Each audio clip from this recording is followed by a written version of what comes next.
तो एक घर भी नहीं दिया, सपोर्ट ही नहीं दिया, वो बिल्कुल रास्ते पर आ गए।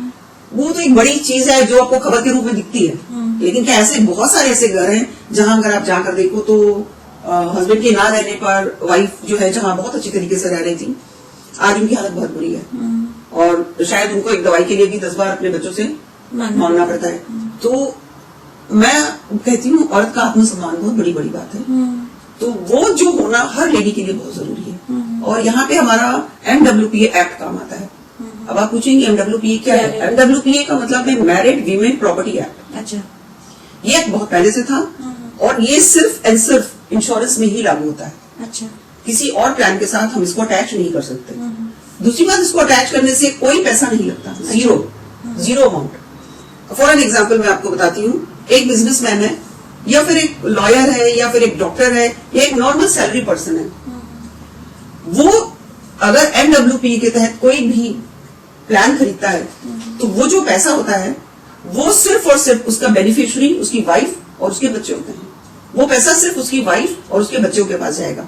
ऐसी स्थिति में फॉर एन एग्जाम्पल एक बिजनेसमैन है, बिजनेस चलता है उनका डेबिट क्रेडिट से, यहाँ से सामान लेते हैं तो उनके ऊपर बहुत बड़ी लायबिलिटी होती है। आपने देखा होगा कितनी मालिया, कितने ही लोग बैंकरप्ट हो गए और भाग गए, उनकी सारी प्रॉपर्टी जब्त हो गई। So many cases. इवन आपने कैलकाटा का एक सुना होगा, एक हॉस्पिटल में आग लग गई थी, 89 पीपल उसमें खत्म हो गए।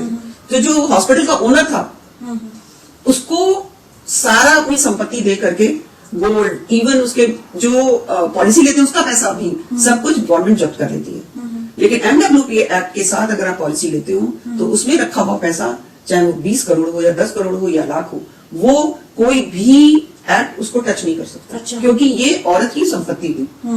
तो इसमें ये पैसा बिल्कुल सेफ है। ये पैसा इवन हस्बैंड भी नहीं ले सकते। अच्छा, ये पैसा बेनिफिशियरी के पास ही जाएगा और बेनिफिशियरी ही उसको इस्तेमाल करेगा।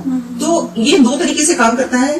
पहला, एक हस्बैंड ने लिया और ये पैसा उस वाइफ के पास गया तो वो वाइफ की प्रॉपर्टी हो गई।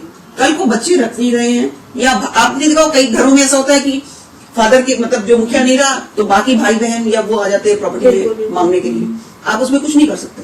बट ये पैसा वो भी टच नहीं कर सकते। इवन CBI, इनकम टैक्स, कोई डिपार्टमेंट इस पैसे को टच नहीं कर सकता। अच्छा, ये बहुत ही सिक्योर है। तो ये बहुत सिक्योर मनी है और ये एक बार में मिल जाती है, ये एक बार में रिटायरमेंट प्लान जैसे नहीं है। नहीं, किसी भी प्लान के साथ आप इसको अटैच कर सकते हैं। किसी भी प्लान के साथ इसको अटैच कर सकते हैं और ये पैसा सिर्फ और सिर्फ उस बेनिफिशियरी को ही मिलेगा, किसी और को नहीं मिलेगा।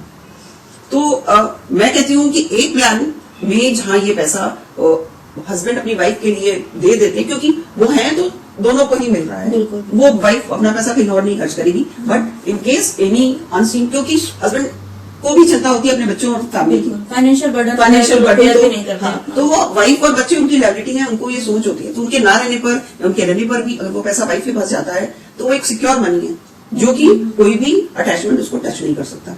तो MWPA is a very good act, और जो कि